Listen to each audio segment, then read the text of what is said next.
السلام علیکم ورحمۃ اللہ وبرکاتہ۔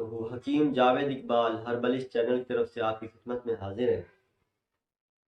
آج جس موضوع کے اوپر ہم نے بات کرنی ہے وہ ہے جوڑوں کا درد، جسے وجر المفاصل بھی کہا جاتا ہے، گینٹھیے بھی کہا جاتا ہے۔ اس مرض کے بارے میں آج کچھ آگاہی آپ کے سامنے پیش کروں گا، کیونکہ ہمارے گھروں کے اندر کوئی نہ کوئی اس مرض میں مبتلا لازمی ہو جاتا ہے۔ تو ہمیں اس کے علاج کے بارے میں علم ہونا چاہیے کہ ہم فوری طور پہ کون سا اگر ایسا علاج کر لیں تو مہنگی اور گرم اور خشک ادویات سے ہم بچ سکتے ہیں۔ تو انشاءاللہ اس موضوع پہ میں مزید آگے آپ سے بات کروں گا۔ تو سب سے پہلے درود پاک نبی مہربان حضرت محمد مصطفیٰ صلی اللہ علیہ وآلہ وسلم پہ میں بھی پڑھتا ہوں، آپ بھی پڑھیں۔ اللہم صلی علی محمد عبدک و رسولک و صلی علی جمیع المومنین والمومنات والمسلمین والمسلمات۔ جیسا کہ میں یہ اس مرض کے بارے میں یعنی جوڑوں کے درد کے حوالے سے میں بات کر رہا تھا، تو جوڑوں کے درد کی بنیادی جو تعریف پہلے کر لی جائے کہ اس کی تعریف کیا ہوتی ہے کہ یہ جسم کے جتنے بھی جوڑ جو ہیں یعنی جو بند اور کھل سکتے ہیں، تو وہاں پہ عمومی طور پہ بعض دفعہ یہ درد کی کیفیت پیدا ہو جاتی ہے، اور خاص طور پہ یہ جو ہمارے گھروں میں بڑے بوڑھے ہوتے ہیں یہ تو کوئی نہ کوئی اس مرض میں لازمی مبتلا ہوتا ہے۔ تو اس کے اسباب کیا ہوتے ہیں؟ اس کے اسباب کے اندر بعض دفعہ یہ موسمی اثرات بھی ہوتے ہیں۔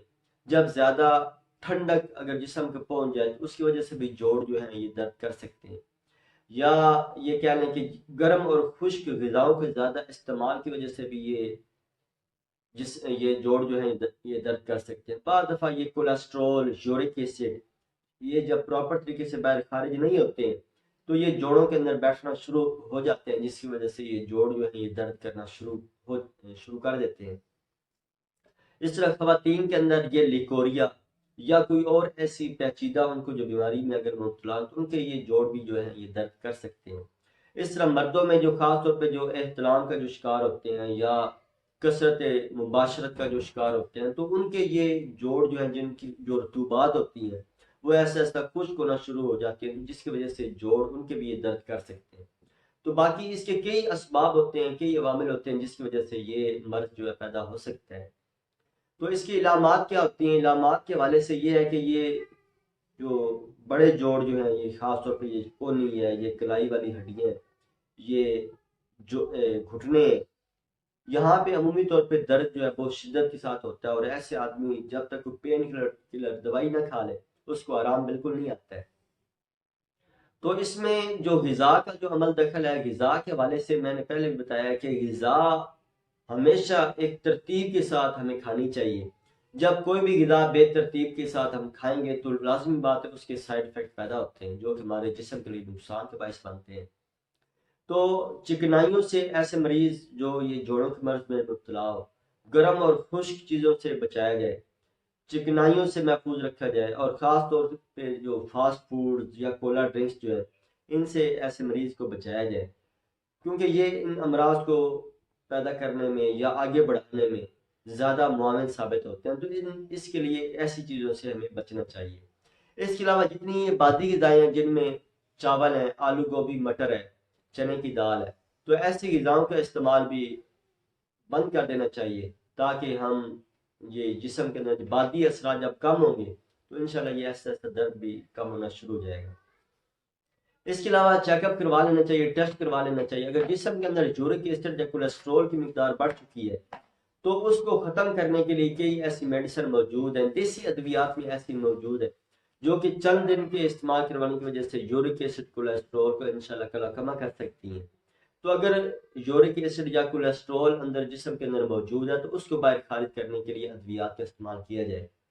تو جیسا کہ میں نے یہ مکمل آپ کی رہنمائی کر رہا ہوں کہ غذا پراپر طریقے سے ایسے آدمی کو جو چکنائی ہیں وہ بند کر دی جائیں، جتنی باتی غذائیں ہیں وہ بند کر دی جائیں، جتنی یہ فاسٹ فوڈ کولا ڈرنکس ہے وہ بند کر دی جائے، جتنی یہ ٹھنڈی آئس کریم وغیرہ یا اس ٹائپ کی جتنی غذائیں ہیں وہ مکمل طور پہ بند کر دی جائے۔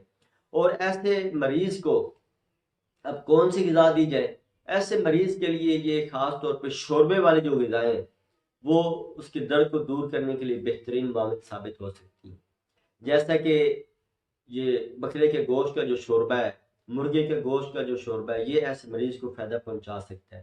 بڑا گوشت برائلر مرغی کا گوشت جو ہے یہ ایسے مریض کو بالکل نہیں دینا چاہیے، بلکہ بند کر دینا چاہیے۔ اس کے علاوہ یہ کدو ہیں، ٹینڈے، ایسی غذاؤں کا استعمال کروایا جائے۔ اس کے علاوہ یہ دال مونگی جو ہے یہ بہترین ایک ٹونک بھی ہے، ایک دوا بھی ہے۔ ایسے مریضوں کو ایسی غذا استعمال کروائی جائے تو بہتر رزلٹ آ جاتے ہیں۔ تو آج میں آپ کو صرف ایک ہی چیز اس کے علاج کے بارے میں بتانے والا ہوں کہ آپ نے اگر وہ اس کا استعمال آپ کر لیتے ہیں تو انشاءاللہ یہ درد کو دور کرنے کے لیے، یہ جو جوڑوں کے جو درد ہے ان کو دور کرنے کے لیے بہترین معاون ثابت ہو سکتا ہے۔ اس میں آپ نے کیا کرنا ہے کہ آپ نے ایلو ویرا لینا ہے، یعنی کوار گندل کی آپ نے یہ نرسری والوں کے پاس جب آپ جائیں گے تو وہاں سے آپ نے وہ لینی ہے جو لمبائی میں زیادہ ہو، یعنی جس کا پھڑا موٹائی میں ہو اور جو اس کا ایک پتا جو ہے وہ لمبائی میں بھی ہو اور موٹائی میں بھی ہو۔ تو وہ آپ نے وہ اندر سے پودا تلاش کرنا ہے، وہ گھر میں لے کے آنا ہے۔ اس کا اندر سے آپ نے گودا نکالنا ہے، یعنی اوپر سے آپ چھری کے ساتھ جب کاٹیں گے، کاٹنے کے بعد آپ نے چمچ کے ساتھ اس گودے کو آپ نے نکال لینا ہے۔ تو اس گودے کو آپ نے کیا کرنا ہے کہ آپ نے دیسی گھی ڈال کے آپ نے اس کو فرائی کرنا ہے۔ فرائی کرنے کے بعد جب دیکھیں یعنی جلنے نہ پائے بلکہ صرف سرخی مائل ہو جائے، اس کے بعد آپ نے کیا کرنا ہے کہ آپ نے یہ سونف اس کو توے پہ آپ نے بھون لینا ہے، اس کو باریک پاؤڈر کر کے یہ اسی کے اندر آپ یہ ملا لیں۔ اس کے علاوہ ایک جڑی بوٹی ہوتی ہے اسگندھ، یہ اسگندھ جو ہے یہ آپ نے 50 گرام کی مقدار میں لے لینی ہے۔ تو یہ آپ نے اس کو باریک کوٹ کے یہ آپ نے اس کے اندر شامل کر دینا ہے، اس کا ایک آپ نے امیزہ بنا کے آپ نے یہ رکھ لینا ہے۔ حسب ذائقہ آپ نے اس کے اندر چینی یا گڑ ڈال دیں، گڑ اگر ڈالیں گے تو زیادہ بہتر ہے، یعنی یہ آپ نے اس کو بہترین ایک حلوہ سا بنا کے یہ آپ نے رکھ لینا ہے۔ اور 2 سے 3 چمچ آپ نے صبح اور شام میں استعمال کرنا، اوپر سے نیم گرم دودھ کی ایک پیالی پی لیں۔ 1 مہینہ اگر یہ ایسا مریض جو جوڑوں کے درد میں مبتلا ہے اگر 1 مہینہ اس کو استعمال کر لیتا ہے تو انشاءاللہ یہ جوڑوں کے درد سے اس کو نجات مل جائے گی انشاءاللہ۔ اور جو اس مرض میں نئے نئے شکار ہوئے تو انشاءاللہ اس کو تو یہ دور کرنے میں انشاءاللہ چند دنوں میں یہ انشاءاللہ دور کر دے گا۔ اللہ تعالیٰ میرا اور آپ کا حامی ناصر ہو۔ السلام علیکم ورحمۃ اللہ وبرکاتہ۔